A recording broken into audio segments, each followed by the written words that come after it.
യാത്രയിൽ ഏറ്റവും നല്ല അമല് ദിക്ർ ചൊല്ലിക്കൊണ്ടിരിക്കലാണ്, അള്ളാഹുവിനെ കുറിച്ച് ഓർക്കലാണ്, നല്ലത് കേൾക്കുക. നല്ല വഅദോ കാര്യങ്ങളോ അദ്കാറുകളോ ഖുർആനോ കേൾക്കുന്നത്, നമ്മൾ ചൊല്ലുന്നത്.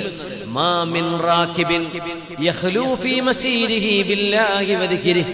യാത്രയിൽ അള്ളാഹുവിനെ കുറിച്ചും അള്ളാഹുവിന്റെ ദിക്റുമാണ് നിങ്ങളെ ശുഗലാക്കുന്നതെങ്കിൽ, യാത്രയിൽ നിങ്ങൾ അള്ളാഹുവിനെ ഓർത്തുകൊണ്ടാണ് യാത്ര ചെയ്യുന്നതെങ്കിൽ, ഇല്ലാ കാന റദിഫഹു മലകുൻ. നിങ്ങളുടെ കൂടെ ബൈക്കാണെങ്കിൽ ബൈക്കിൽ ഒരു മലക്ക് നിങ്ങളുടെ കൂടെ, കാറിലാണെങ്കിൽ കാറിൽ, ബസ്സിലാണെങ്കിൽ ബസ്സിൽ, ട്രെയിനിലോ ഫ്ലൈറ്റിലോ ആണെങ്കിൽ അവിടെ അള്ളാഹുവിന്റെ മലക്ക് നിങ്ങളുടെ കൂടെയുണ്ടാകും എന്ന് റസൂലുള്ളാഹി സ്വല്ലല്ലാഹു അലൈഹി വസല്ലം. അതുകൊണ്ട് മോശപ്പെട്ട പാട്ടുകളോ റോക്ക് മ്യൂസിക്കുകളും റാപ്പ് മ്യൂസിക്കുകളോ ഒക്കെ ഉണ്ട്, അതിലൊന്നുമല്ല ഒരു മുഅ്മിനായ മനുഷ്യന് ഹൃദയത്തിന് സമാധാനം നൽകുന്നത് അള്ളാഹുവിന്റെ വചനങ്ങളാണ്. വിശുദ്ധ ഖുർആനിനോളം മധുരിമയുള്ള എന്താണ് ലോകത്ത് കേൾക്കാനുള്ളത്?